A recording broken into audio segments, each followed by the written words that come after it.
All right, shalom.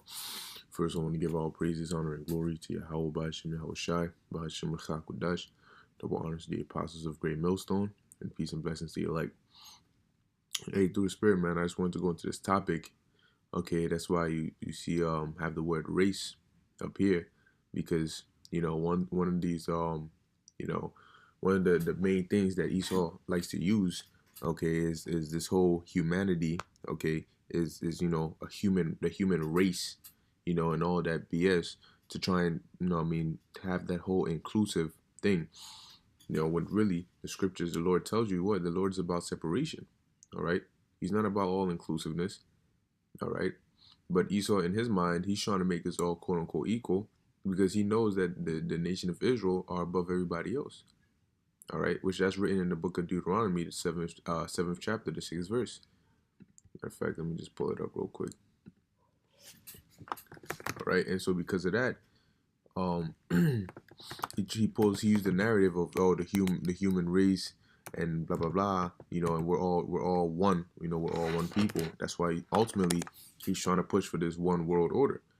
All right, this is Deuteronomy chapter 7 verse 6. For thou art an holy people unto the Lord thy God. That's talking about the nation of Israel. The Lord thy power hath chosen thee to be a special people unto himself.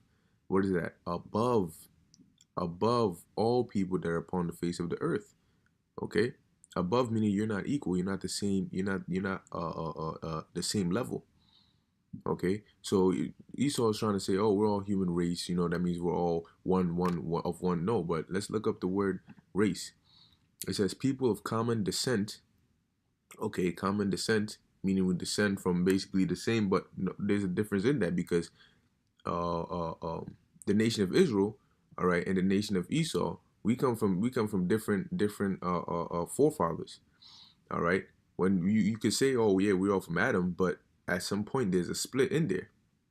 Okay, and it says, and that's here in Genesis 25th chapter. It says here, because the nation of Israel descends from of course you have Abraham, Isaac, and then you had Jacob and Esau. Okay, and the nation of Israel comes from Jacob, who he had his name changed to Israel. After he wrestled the angel, he had his name changed from Jacob to Israel, and from then you had the 12 patriarchs, and the 12 tribes come from them. Okay, so the nation of Israel are descendants from Jacob, and then you have the Edomites, who are descendants from Esau. Okay, and then you have all these other nations who descend from, they all go back to a patriarch. All right, one man who they all came from. All right, but showing you, man, there's a split, and I'm gonna read it. So it says, and Isaac entreated of the Lord for his wife, because she was barren, and the Lord was entreated of him, and Rebekah his wife conceived, and the children struggled within her, and she said, if it be so, why am I thus? Basically, like, what's going on? Why why the babies, whatever, fighting inside her? And she went to inquire of the Lord. And the Lord said unto her, two nations are in thy womb. Okay, two nations are in thy womb. So right off the top, well, is gonna go into say it. And two manner of people shall be what? Separated from thy bowel. Two manner. That means that's different. Okay, that's different, man. So from Jacob and Esau, the Lord separated. He created two nations. All right. So just because they came out of or their father was Isaac, or they came out of Rebekah's womb, doesn't mean that they're the same nation. The Lord, at that point, the Lord made that division, and that's why He made it clear. It says, and the one people shall be stronger than the other people, and the elder shall serve the younger. Okay. And guess what, man? That one people that's stronger than the other is Israel. Israel's stronger than Esau, man. These Edomites are weak, man. I remember in middle school and stuff, these Edomites, they couldn't even play football. They get hit, the ball might hit them in the face. It's not even that hard, and their nose is already broken. It says, and you can see them, they always look frail and scrawny, and, so I'm gonna jump down right here. It says, verse 25, and the first came out red all over like an hairy garment, and they called his name Esau. Okay, so it says what? The elder shall serve the younger. Who came out first? Esau. And after that came out his brother, and his hand took hold on Esau's heel. and his name was called Jacob, and Isaac was 60 years old when she bare them. So showing you what Esau came out first. So when it says the elder shall serve the younger, all right, meaning Esau is going to serve Jacob, all right. But going back to the definition, it says of common descent. Okay, so we just showed you right there that the nation of Israel and the nation of Esau come from two different forefathers. All right, because the word race does not mean what this world portrays it to mean. So it says a word from the 16th century from Middle French race, earlier raza, race, breed, lineage, family. Okay, lineage. All right, and when you look at our lineage, it goes back to, like I said, Jacob. All right, not Esau. It says possibly from the Italian raza of unknown origin, cognate with Spanish and Portuguese raza.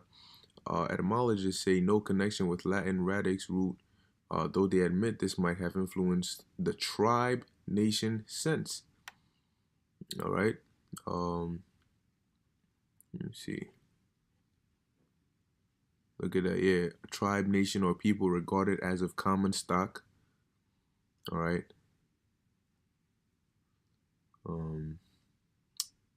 But yeah, basically that's what it is.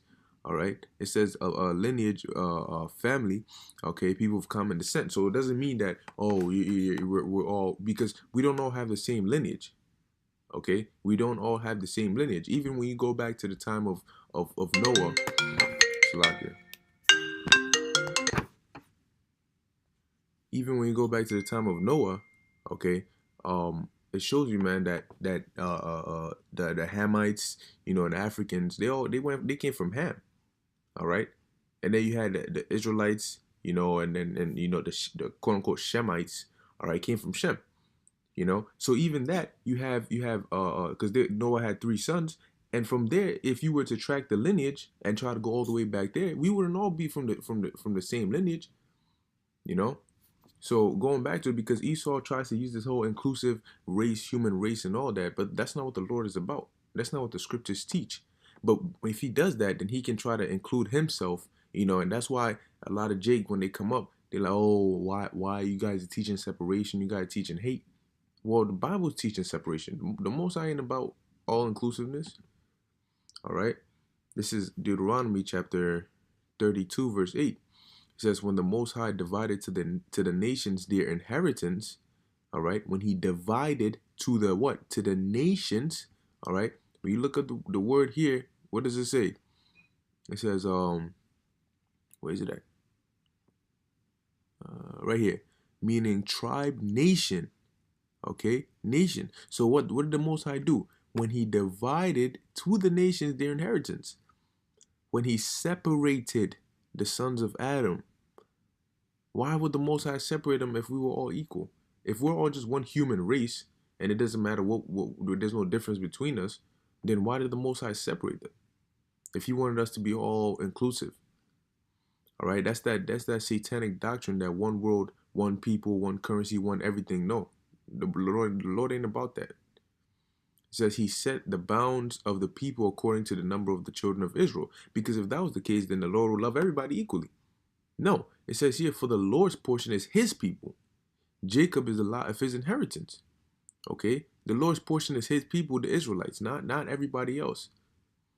All right, that's a satanic doctrine, man. The Lord ain't about gathering everybody together. All right, because here's a quick precept. Amos 9 verse 9. For lo, I will command and I will sift the house of Israel among all nations. Why is the Lord gonna sift specifically the house of Israel among all nations?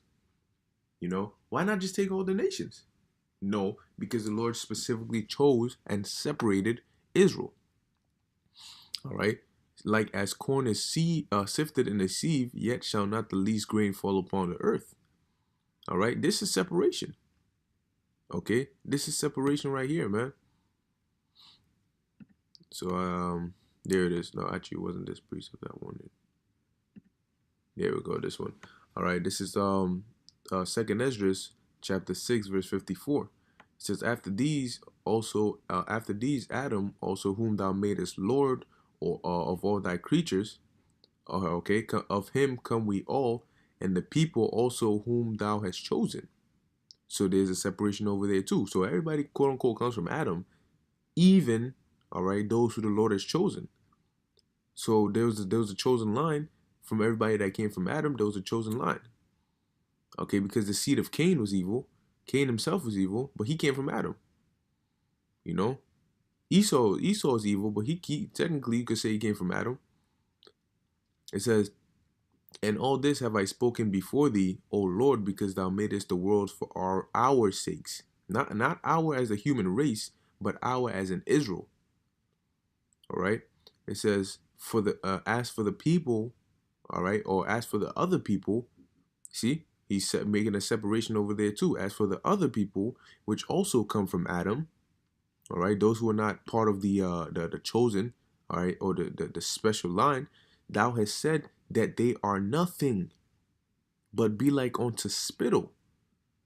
Now, when you spit somewhere, right, because nobody wants to have spit in their mouth. When you spit somewhere, and it's usually going to be way on the ground, all right, what happens? You know, in your sink, what happens? You know, if it's in your sink, you open the faucet, whatever, you flush it, you know what I mean? You rinse it out the sink, whatever, and it goes. No, nobody cares about spit. Spit is disgusting to people. If somebody spits on you, you gonna be happy? Hell no.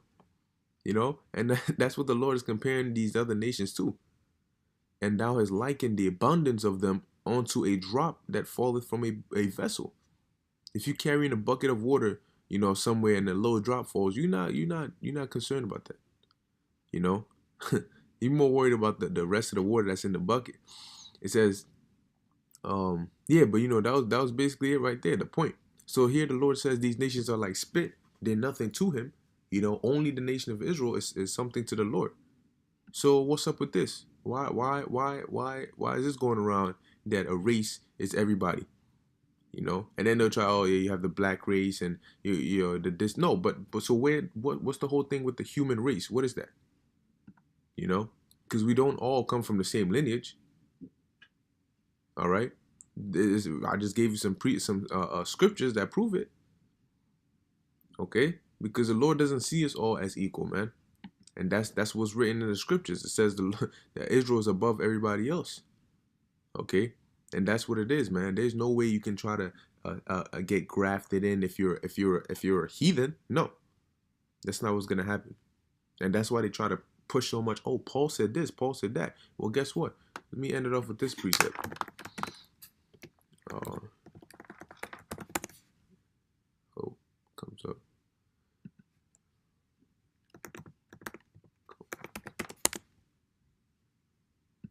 Slovakia. I know it's here. Let me find it.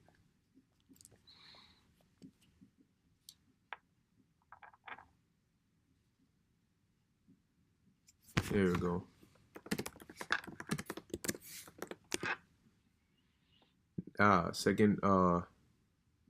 Second Peter chapter 3 verse 15.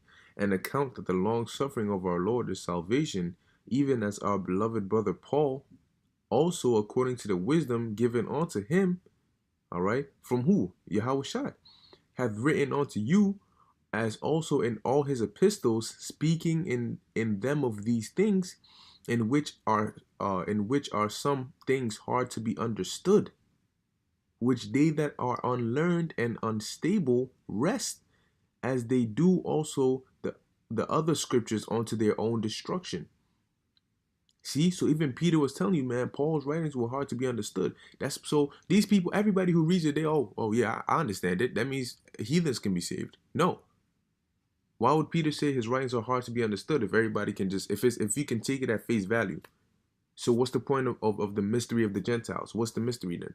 If everybody knows it, how's it mysterious? You know? Because they try to use that to push, oh well, the Lord loves everybody equally, the human race, that's who the Lord the Yahushua came to die for. No.